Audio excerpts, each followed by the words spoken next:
إن الحمد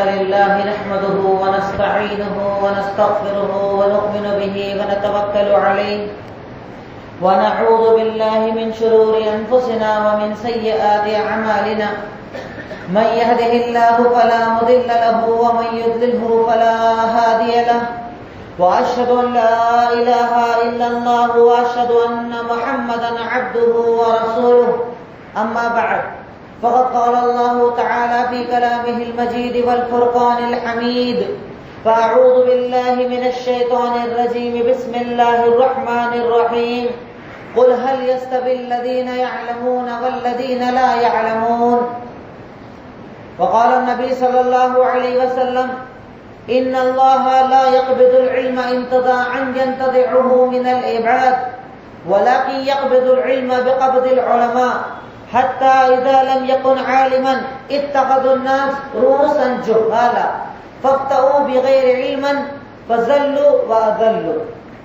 تعریف و توصیف، حمد و ستائش، بزرگی اور کبریائی اس وحدہ لا شریک کے لیے جو ایک و تنہا اس کائنات کا خالق و مالک ہے، اور اس کے بعد ان گنت بے شمار درود و سلام سب سے آخری نبی سید المرسلین شافی محشر ساقی کوثر احمد مجتبی محمد مصطفیٰ صلی اللہ علیہ وسلم کی ذات گرامی پر اللہم صلی علی محمد وعلی آل محمد کما صلیت علی ابراہیم وعلی آل ابراہیم انکا حمید مجید اللہم بارک علی محمد وعلی آل محمد کما بارکت علی ابراہیم وعلی آل ابراہیم انکا حمید مجید. رب اشرح لي صدري ويسر لي امري واحلل عقدة من لساني يفقهوا قولي ربي زدني علما ربي زدني علما ربی زدنی علما. عنوان جو آج انشاءاللہ اندور کی چاروں مسجدوں کے اندر ایک ساتھ ایک عنوان رکھا گیا ہے، وہ ہے علم دین کی اہمیت. علم کئی قسم کا ہوتا ہے جو انسان حاصل کرتا ہے، چاہے اس کی اگر ہم تقسیم دیکھیں تو بنیادی طور پر دو حصوں میں اس کو تقسیم کیا گیا ہے. ایک ہوتا ہے دین کا علم جو آج ہمارا عنوان ہے، اور ایک ہوتا ہے دنیا کا علم کہ جس کے اندر دنیا کی ساری تعلیمات آ جاتی ہے. ایک آدمی انجینئر بنتا ہے، ڈاکٹر بنتا ہے، کچھ بھی بنتا ہے، وہ ساری دنیاوی تعلیمات، اور دین سے مراد ہوتا ہے قرآن اور حدیث کی تعلیمات. دو حصوں کے اندر علم کو یا تعلیم کو تقسیم کیا گیا ہے. بنیادی طور پر اسلام نے ہر قسم کی تعلیم کی اہمیت کو بتایا ہے. ایسا نہیں کہ اسلام ہمیں صرف یہ حکم دیتا ہے کہ صرف قرآن اور حدیث کی تعلیم حاصل کرو. اسلام دنیا کے اندر موجود ہر علم حاصل کرنے کی ہمیں تقویت بھی دیتا ہے، ہمیں حکم بھی دیتا ہے، اور خود اللہ کے رسول صلی اللہ علیہ وسلم نے صحابہ کرام کو الگ الگ علم حاصل کرنے کا حکم دیا. ایسا نہیں کہ ایک مسلمان سارے کے سارے جتنے بچے ہیں سب مدرسے کے اندر چلے جائیں، سب عالم حافظ بن جائیں. اللہ تعالیٰ اللہ کے نبی کا جو فرمان قرآن و حدیث کے مطابق سمجھ میں آتا ہے وہ یہ کہ دونوں قسم کی تعلیم کے لیے اللہ تعالیٰ نے دو طرح کے لوگوں کو بنایا ہے. اسی لیے اللہ تعالیٰ قرآن کے اندر کہتا ہے کہ وَلْتَكُن مِّنكُمْ أُمَّةٌ يَدْعُونَ إِلَى الْخَيْرِ کہ تم میں سے ہونا چاہیے ایک جماعت ایسی جو لوگوں کو خیر کی طرف بلائے. اور کہیں اللہ تعالیٰ کہتا ہے فَلَوْلَا نَفَرَ مِن كُلِّ فِرْقَةٍ مِّنْهُمْ طَائِفَةٌ کہ تمہاری جو اتنی بڑی بڑی جماعتیں ہیں ان جماعتوں کے درمیان چھوٹی ایک جماعت ایسی ہونا چاہیے جو دین کو سیکھے اور دین کو سکھائے. یعنی کچھ لوگ ایسے ہر دور کے اندر ہونا چاہیے جو علم دین کی اہمیت کو سمجھے، سیکھیں اور لوگوں کو سکھائے، کیونکہ اللہ تعالیٰ نے اس علم کو سارے علموں کا سردار بنایا ہے.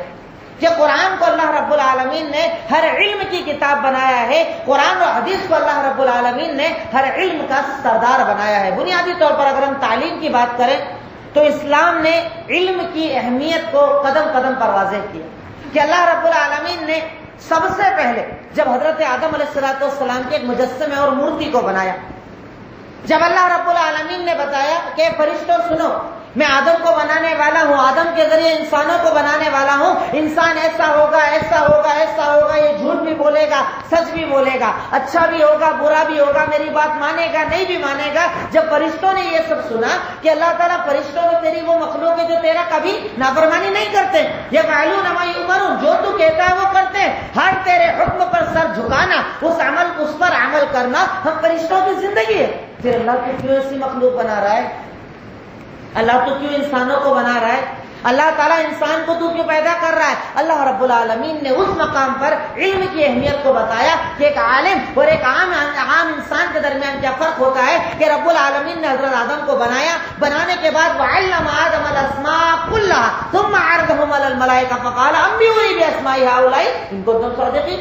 اللہ رب العالمین نے حضرت آدم کو علم دیا، تعلیم دی، علم دیا، کچھ چیزوں کے نام سکھائے. اب ان چیزوں کو اللہ تعالیٰ نے سامنے رکھ دیا. فرشتوں بتاؤ ان سب چیزوں کے نام کیا ہے؟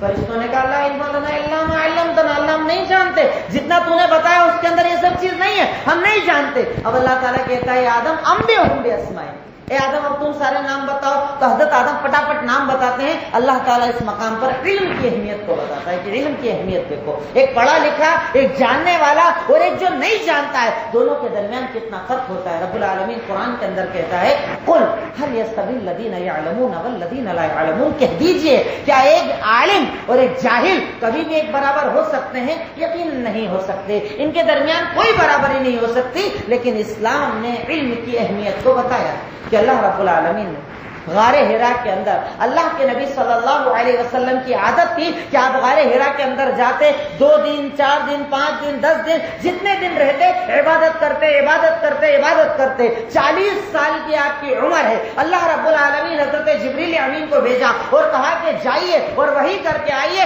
آپ نے اللہ کے نبی صلی اللہ علیہ وسلم سے ارشاد فرمایا اقرا، پڑھیے، اقرا پڑھیے. تو آپ نے کہا ماں انا بقاری، میں پڑھنے والا نہیں ہوں، میں پڑھ نہیں سکتا ہوں، میں امی ہوں، میں جانتا نہیں ہوں، میں کیسے پڑھوں؟ کہا پڑھو. کہا میں نہیں پڑھ سکتا. حضرت جبریل نے زور سے آپ کو گلے لگا کر دبایا اور چھوڑا. کہا پڑھو. کہا نہیں پڑھ سکتا. پھر دبایا، پھر چھوڑا. اور پھر اس کے بعد اللہ رب العالمین نے قرآن کی پہلی آیت جو نازل فرمائی وہ ہے تعلیم. اقرا بسم ربک الذی خلق، پڑھ اپنے اس رب کے نام سے جس نے تجھے پیدا کیا. یعنی اسلام کی ابتدا، قرآن کی ابتدا، وحی کی ابتدا یا وحی کا پہلا جملہ جو رب نے کہا وہ علم کی اہمیت کے پڑھو پڑھو پڑھو، کیونکہ پڑھنے کی اہمیت ہے، پڑھائی کرنے کی اہمیت ہے. اور اکیلا وہ مذہب اسلام کہ جس کے اندر قرآن کے اندر ایک پوری سورت کا نام اللہ نے رکھا القلم، نون والقلم. اللہ تعالیٰ قسم کھاتا ہے، قسم ہے قلم کی، وہ قلم جس سے علم حاصل کیا جاتا ہے. علم حاصل کرنے کا ذریعہ رب العالمین اس کی قسم کھاتا ہے. مقصد علم کی اہمیت کو بتانا، تعلیم کی اہمیت کو بتانا. تو میں بنیادی طور پر یہ بات رکھ رہا ہوں کہ دونوں علم ضروری ہے اور دونوں علم کے لیے لوگ ہیں. کچھ یہ حاصل کریں،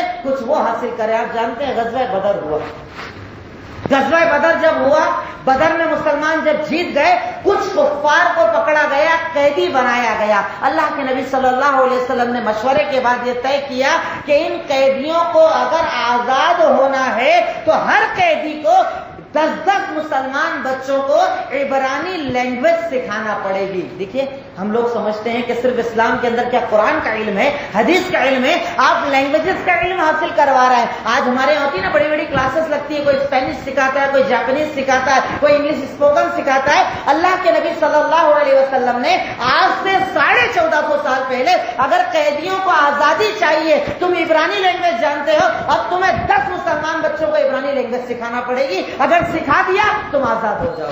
علم کی اہمیت کہ آپ نے علم کو ہر میدان کے اندر فضیلت دی. اگر میں علم کی اہمیت پر صرف ایک بات اور ذکر کروں کہ جیسے مثال کے طور پر ایک کتا ہے، وہ گیا آپ کے سامنے دوڑتا ہوا، خرگوش کا اس نے شکار کیا اور پکڑ کر آپ کے پاس لے آیا. آپ کھا سکتے ہیں؟ نہیں کھا سکتے، جائز نہیں.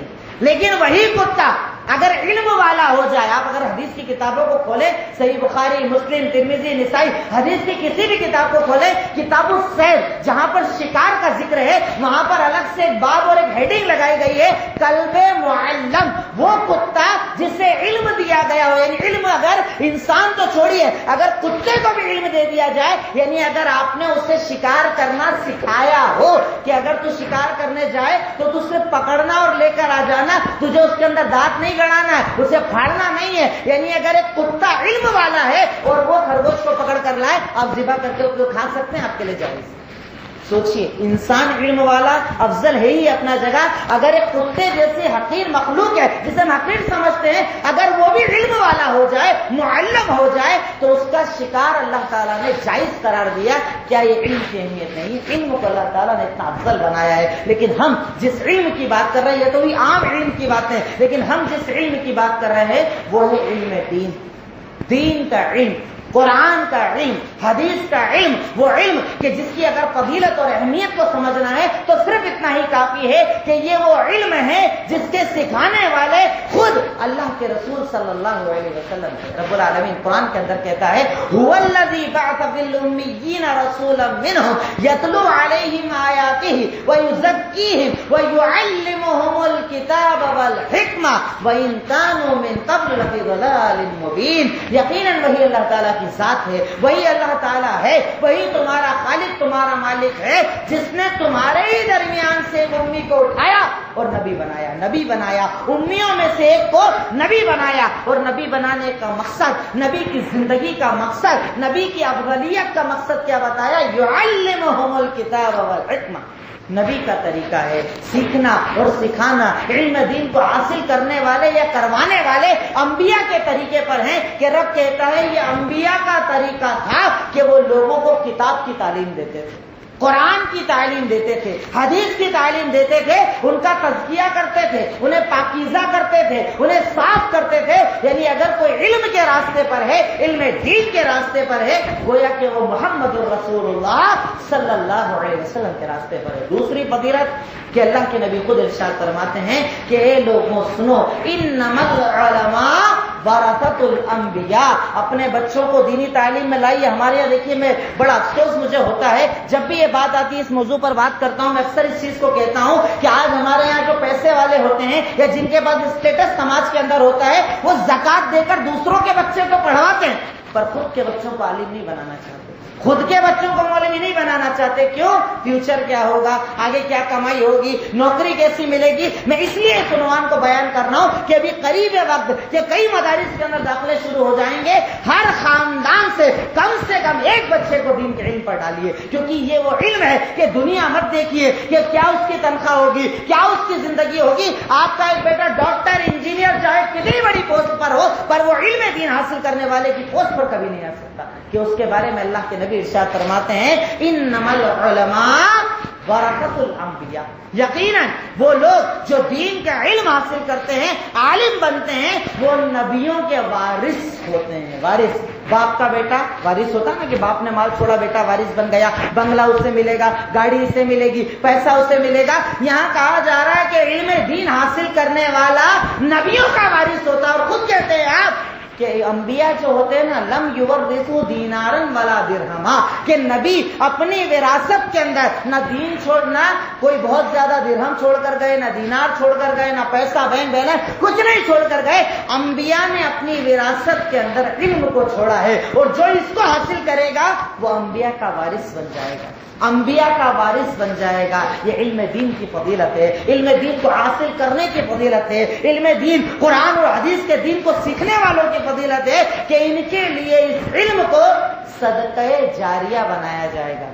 انسان قبر کے اندر ہوگا، پریشانی کا عالم ہوگا، آپ نے غیبت کی، چغلخوری کی، کوئی گناہ کیا، کوئی حرام کام کیا، کوئی بھی آپ کام کر کے گئے، اب قبر میں آپ کو ڈالا گیا، فیصلہ کرنے کے لیے فرشتوں کو بھیجا گیا، انہوں نے آپ سے 3 سوال کیے، آپ جواب میں فیل ہو گئے، اللہ تعالیٰ کی طرف سے کہا جائے گا جہنمیوں کا لباس پہناؤ، جہنمیوں کی جہنم کی کھڑکی کھول دو، اب جہنم کی آگ، اس کی تپی جس کے پاس آئے گی، اس تکلیف کے عالم کے اندر رب العالمین کون ہے کہ جس سے قبر کے اندر بھی ثواب پہنچایا جائے گا؟ یہی علم والا، کہ اللہ کے نبی ارشاد فرماتے ہیں، متفق علیہ، صحیح بخاری اور مسلم کی روایت ہے کہ اذا مات ابن آدم انقطع عنہ عمله الا من 3 صدقۃ جاریہ او علم ينتفع به الناس او ولد صالح يدعو له۔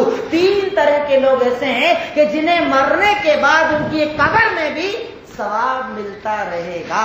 عام لوگ مرے، سسٹم ختم، اب آپ کا کوئی ثواب آپ کو فائدہ دینے والا نہیں، لیکن 3 چیزیں جو مرنے کے بعد بھی آپ کو فائدہ دیں گی، اس میں پہلی چیز صدقۃ جاریہ، کوئی ایسا عمل کیا جس سے لوگ مرنے کے بعد فائدہ اٹھائے، مسجد بنا دی، مدرسہ بنا دیا، کوئی بھی ایسا کام کیا، کنواں، پیاؤ، کچھ بھی بنا دیا جس سے لوگ فائدہ اٹھائے۔ ہیں، جب تک لوگ اس سے فائدہ اٹھائیں گے آپ کو آپ کی قبر کے اندر ثواب ملتا رہے گا۔ دوسری چیز یہی علم دین اور علم ينتفع به الناس۔ آپ کے بیٹے کو آپ نے عالم بنا دیا، آپ کے بیٹے کو آپ نے حافظ بنا دیا، آپ کی بیٹی کو آپ نے عالمہ اور حافظہ بنا دیا۔ اب اگر وہ آپ کا بیٹا یا بیٹی دین کا کام کرتا ہے اور اس کے بولنے پر کوئی ایک انسان ہدایت کے راستے پر آ جائے، اس کی نسلوں میں جب تک عمل ہوگا اس عالم کو قبر میں ثواب ملتا رہے۔ یہ عالم کا مقام، یہ علم کا مقام، یہ علم دین والوں کا مقام کہ اس کے لیے رب العالمین نے اتنا بڑا سسٹم بنایا ہے کہ ایک عالم اگر کسی کو دعوت دے اور کوئی اس کی دعوت قبول کر لے، جب تک اس کی نسلوں میں عمل ہوگا قبر کے اندر اگر وہ پریشان بھی رہے گا اللہ کی طرف سے روز آسانیاں ہوگی۔ تو نے اس کو ہدایت کا راستہ دکھایا تھا، آج اس نے ظہر کی نماز پڑھی، تھوڑا عذاب کم، تھوڑا کم، تھوڑا کم، تھوڑا کم، اور کرتے کرتے ایک وقت وہ آئے گا کہ تیرے علم کی بنیاد پر، تیرے علم دین کی بنیاد پر تیری قبر کے اندر تجھ پر سے عذاب ہٹا کر تجھے ثواب دیا جائے گا انشاءاللہ۔ یہ علم دین والے کی فضیلت ہے، علم کے راستے پر فضیلت ہے۔ کئی مرتبہ ہوتا ہے خود پڑھنے والا کئی بار اپنے آپ کو حقیر سمجھنے لگتا ہے، میرے دوسرے بھائی بہن اچھی پوسٹ کرے، میرے پاس کیا، میرے پاس کچھ نہیں ہے۔ کئی بار باپ کو احساس ہوتا ہے، ماں کو احساس ہوتا ہے ہم اس لائن میں ڈالیں گے بچے کو کیا ملے گا، لیکن یاد رکھو یہاں ملے نہ ملے پر آخرت میں اسے وہ ملے گا جس کا آپ تصور نہیں کر سکتے۔ اور صرف اس کو نہیں، اگر صحیح سنن ترمذی کی روایت اللہ کے نبی کا فرمان کہ یہ علم دین کی اہمیت ہے کہ اگر کوئی ماں باپ، یہاں باپ کا بھی ذکر ہے، بعض اثر میں ماں کا بھی ذکر ہے کہ اگر کوئی ماں باپ اپنے بچے کو حافظ بنائیں گے، ماں باپ کو کل روز قیامت اللہ تعالیٰ تاج پہنائے گا، صرف بچے کے حفظ کی بنیاد پر، بچے کے حافظ ہونے کی بنیاد پر۔ یہ علم دین کی فضیلت ہے، علم دین سے جڑنے کی فضیلت ہے، علم دین کو حاصل کرنا اور کروانے کی فضیلت ہے۔ یاد رکھو مدرسے میں پڑھنے آنا کسی بچے کی طاقت اور اوقات نہیں ہوتی۔ جیسے آپ لوگ اگر پڑھ رہے ہیں، ہم اگر پڑھے تو یہ ہماری اور آپ کی طاقت نہیں، رب کے اللہ کے نبی ارشاد فرماتے ہیں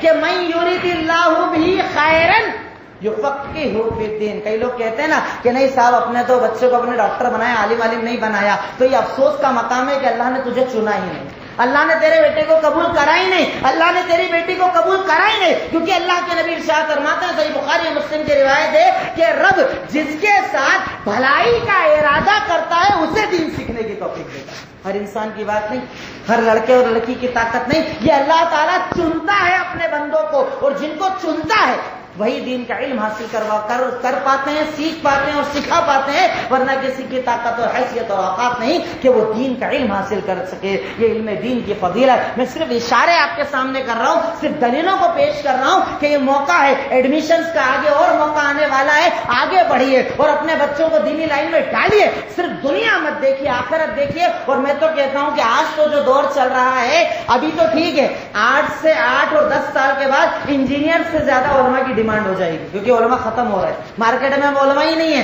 عالم نہیں ملتے ہیں، جنازہ پڑھانے کے لیے ایسا لگتا ہے ابھی جو دور چل رہا ہے علم دین سے جو لوگوں کی دوری ہے، لگتا ہے کہ 8-10 سال بعد جنازے رکھے رہیں گے اور نماز پڑھانے کے لیے مولوی نہیں ملے گی، کیونکہ کوئی بھی نہیں چاہتا اپنے بچوں کو اس علم کے اندر ڈالنا۔ ارے علم دین کی یہ فضیلت کہ اللہ کے نبی نے اتنی بڑی فضیلت دیتے ہوئے ارشاد فرمایا کتاب الایمان اور کتاب الادب کے اندر، آپ ارشاد فرماتے ہیں کہ خیرکم من تعلم القرآن وعلمہ، تم میں جتنے لوگ تم دنیا کے اندر موجود ہو، مرد ہے، عورت ہے، بڑے ہو، چھوٹے ہو، پیسے والے، غریب، سب ہو، تم میں سب سے بہتر وہ ہے جو قرآن سیکھتا اور سکھاتا ہے۔ قرآن کا سکھانے والا رب کی نظر میں افضل ہے، چاہے لوگ اسے مولوی صاحب سمجھیں، چاہے 2000-3000 تنخواہ والا سمجھیں، چاہے اس کے کپڑے کا مذاق اڑایا جائے، چاہے اس کی داڑھی کا مذاق اڑایا جائے، پر رب کی نظر میں اس کائنات میں اگر سب سے بہتر کوئی ہے تو وہ قرآن کا سیکھنے والا اور قرآن کو سکھانے والا، یعنی ایک عالم اور ایک طالب علم۔ ان سے بڑا مقام اللہ رب العالمین نے اس کائنات کے اندر کسی علم کے حاصل کرنے والے کو نہیں دیا۔ ارے فضیلت اور اہمیت اتنی بڑی کہ اللہ کے نبی ارشاد فرماتے ہیں کہ من سلک طریقا یلتمس فیہ علما سہل اللہ لہ طریقا الی الجنہ، اگر تم میں سے کوئی انسان علم دین، قرآن اور حدیث کا علم حاصل کرنے کے راستے پر چلتا ہے، جیسا جیسا وہ چلتا جاتا ہے جنت کا راستہ رب اس کے لیے آسان کرتا چلے جاتا ہے، یعنی وہ چلتا ہے دنیا کے راستے پر اور رب اس کی جنت کے راستے کو آسان کرتا ہے۔ من سلک طریقا یلتمس فیہ علما سہل اللہ لہ طریقا الی الجنہ، اگر تم میں سے کوئی انسان انسان علم دین حاصل کرنے کے راستے پر چلتا ہے، جیسے وہ یہاں محنت کرتا ہے رب اس کے جنت کے راستے کو آسان کر دیتا ہے۔ فضیلت اتنی بڑی ہے علم دین، وہ مولوی اور ملاؤں کی اور علماء کی اہمیت کو جو آج عوام اتنی کم سمجھتی ہے، رب کی نظر میں، اللہ اور اس کی مخلوقات کی نظر میں اتنا عظیم مقام ہے ان لوگوں کا کہ رب کہتا ہے، اللہ کے نبی ارشاد فرماتے ہیں کہ یہ علماء کا مقام اتنا اونچا ہے، علم دین حاصل کرنے والے بچوں کا مقام اتنا اوپر ہے کہ ان کے لیے دنیا کی ہر مخلوق استغفار کرتی ہے، سب ان کے لیے توبہ کرتے ہیں، اللہ معاف کر دے، اللہ معاف کر دے، اللہ معاف کر دے۔ کون کون؟ حتی الحیتان فی جوف الماء، یہاں تک کہ سمندر کے اندر جو مچھلیاں ہیں وہ بھی اپنے ذکر میں دعا مانگتے ہیں، اللہ جتنے دین علم حاصل کرنے والے ہیں تو سب کی مغفرت کر دے۔ ہر مخلوق آپ کے لیے دعا کرتی ہے، یہاں تک کہ اللہ کے نبی کا فرمان آپ نے ارشاد فرمایا کہ علماء کے لیے فرشتے اپنے پروں کو بچھاتے ہیں، رضن لطالب العلم، علم دین حاصل کرنے والے طلباء کے لیے، حاصل کرنے والے علماء کے لیے، اس دین سے جڑے ہوئے لوگوں کے لیے فرشتے اپنے پروں کو بچھاتے ہیں، کیونکہ رب نے اتنا اعلیٰ مقام دین علم حاصل کرنے والوں کا رکھا۔ میں اس سے پہلے میں نے ایک مرتبہ بتایا تھا، جب میں مدینہ پڑھنے کے لیے گیا تو وہاں پر ہم نے ایک عجیب چیز کیا دیکھی، ڈاکٹر ہے، قرآن ایسے پڑھتا ہے کہ لگتا ہے کہ اس سے اچھا قرآن کا کوئی پڑھنے والا رہے، انجینئر ہے قرآن پڑھتا ہے، کسی بھی فیلڈ کا رہنے والا لیکن قرآن کو پڑھتا ہے، قرآن کا حافظ ہے۔ میں نے اپنے استاد سے سوال کیا کہ اس کی وجہ کیا ہے، اس کے پیچھے وجہ کیا ہے، کیوں ایسا ہے؟ وہاں پر عرب کے اندر عام سسٹم ہے کہ بچہ جہاں 7-8 سال کا وہ پہلے حافظ بناتے ہیں، سب سے پہلے حافظ، کامن ڈرائیور ہے، گاڑی والا، دکان والا، شو روم والا، کہیں بھی آپ چلے جائیں ہر انسان آپ کو حافظ ملے گا، قرآن کا حافظ ملے گا۔ میں نے پوچھا ایسا کیوں؟ کہا 2 وجہ۔ پہلی وجہ کہ قرآن کو حفظ کرنے والے سے بڑا درجہ اللہ نے دنیا میں کسی کا نہیں رکھا ہے، اور دوسری وجہ کہ جس دل کے اندر قرآن آ جائے دنیا کا ہر علم اللہ اس کے لیے آسان کر دیتا ہے، وہ اچھے سے اچھا ڈاکٹر بنتا ہے، وہ اچھے سے اچھا انجینئر بنتا ہے، وہ اچھے سے اچھا کاروباری بنتا ہے، وہ اچھے سے اچھا ٹرانسپورٹر، بزنس مین، ہر کام جو قرآن کا حافظ ہوگا اس سے اچھا بزنس مین، اس سے اچھا ڈاکٹر، اس سے اچھا انجینئر اس کائنات کے اندر دوسرا کوئی ہو ہی نہیں سکتا۔ اس لیے ہم اپنے بچوں کو سب سے پہلے حافظ بناتے ہیں۔ میں نے تو کئی مرتبہ ڈرائیونگ کے اندر جیسے ہم لوگ مکہ مدینہ جاتے تھے، کئی بار دیکھا کہ گاڑی سٹارٹ کی مدینہ سے چلنے کے لیے تو یہاں سے جو قرآن پڑھنا شروع کرتے تھے مکہ تک قرآن پڑھتے چلے جاتے تھے، کنٹینیو قرآن پڑھ رہے ہیں، قرآن گاڑی میں سن رہے ہیں، کنٹینیو قرآن کی تلاوت کر رہے ہیں، کیونکہ ان کے یہاں علم دین حاصل کرنے کی فضیلت کو سمجھا جاتا ہے، قرآن کی اہمیت کو سمجھا جاتا ہے، بچے کو حافظ بنانا ایک بڑا درجہ سمجھا جاتا ہے۔ لیکن ہمارے یہاں حافظ صاحب مطلب چھوٹے، مولوی صاحب مطلب چھوٹے۔ اگر ایک مجلس میں 2 لوگ بیٹھے ہیں، انجینئر صاحب، ڈاکٹر صاحب اور ایک مولوی صاحب، تو مولوی صاحب کا کوئی مقام نہیں ہے، کیونکہ ہم نے کبھی علم دین کی اہمیت کو نہیں سمجھا، ہم نے قرآن اور حدیث کے علم حاصل کرنے والوں کی اہمیت کو بھی نہ سمجھا اور اسے سکھانے والوں کی بھی اہمیت کو نہ سمجھا۔ ارے یہ وہ علم ہے کہ جس سینے کے اندر ہو اس سینے کے اندر رب العالمین کا تصور آسان ہو جاتا ہے، رب کو پہچاننا آسان ہو جاتا ہے، رب کی طرف لوٹنا آسان ہو جاتا ہے۔ یہ علم دین کی اہمیت کہ قرآن میں، حدیث میں، یہاں تک کہ آپ جانتے ہیں کہ کسی کے اوپر حسد کرنا اسلام میں حرام ہے، آپ حسد نہیں کر سکتے۔ اس کا بنگلہ بہت اچھا ہے، حسد کرنا حرام ہے، اس کی گاڑی بہت اچھی ہے، حسد کرنا حرام ہے، یہ بڑا اسمارٹ ہے، باڈی اچھی ہے اس کی، حسد کرنا حرام ہے۔ لیکن ایک انسان جس پر حسد کو بھی جائز قرار دیا گیا وہ ہے علم دین والا، کہ اگر کسی کے پاس دین کا علم ہے اس سے آپ حسد بھی کر سکتے ہو، اتنا اچھا ہے، اپنے پاس تو ہے ہی نہیں، اتنا قرآن یاد ہے اپنے کو تو یاد ہی نہیں ہے، اتنا اچھا بول لیتے، اتنی اچھی بات کر لیتے، اتنی اچھی تقریر کر لیتے، ہم کو تو آتا ہی نہیں ہے۔ کیوں؟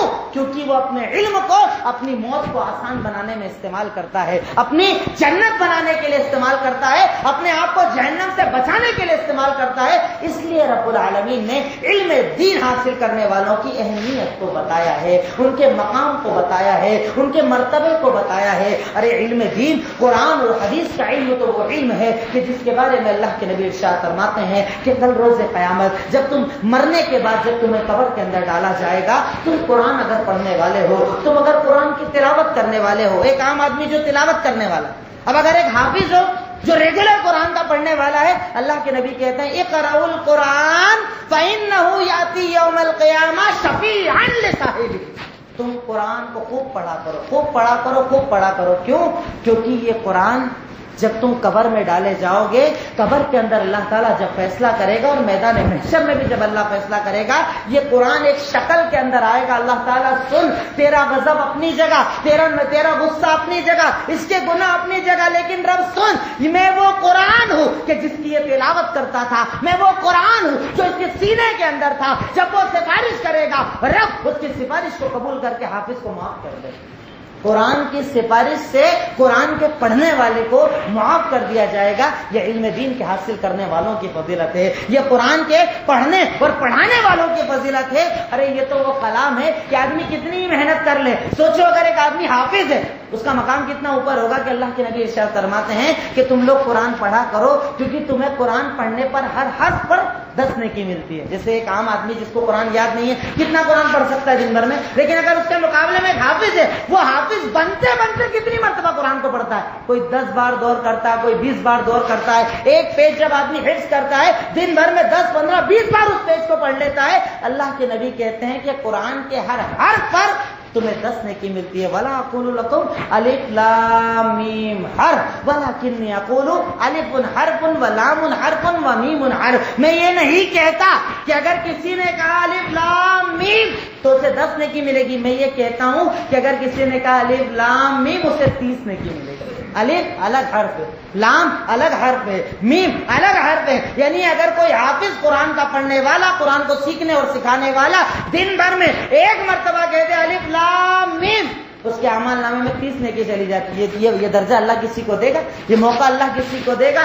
آگے بڑھیے، اپنی نسلوں کے اندر دینی علم حاصل کرنے والوں کو لائیے، اس دین علم کی اہمیت کو سمجھیے اور لوگوں کو بتائیے کہ رب العالمین نے اسے کیا مقام عطا فرمایا ہے، اس کا کتنا بڑا درجہ عطا فرمایا ہے. ارے قرآن تو وہ کتاب ہے کہ کل روز قیامت آپ نے حدیث کے اندر سنا ہوگا کہ آخری آدمی جسے جنت کے اندر ڈالا جائے گا، لاسٹ، سب سے لاسٹ آدمی، گناہ کیے، خطا کی، اللہ کو ناراض کیا، حرام کام بھی کیے، اللہ نے ناراض ہو کر جہنم میں ڈال دیا.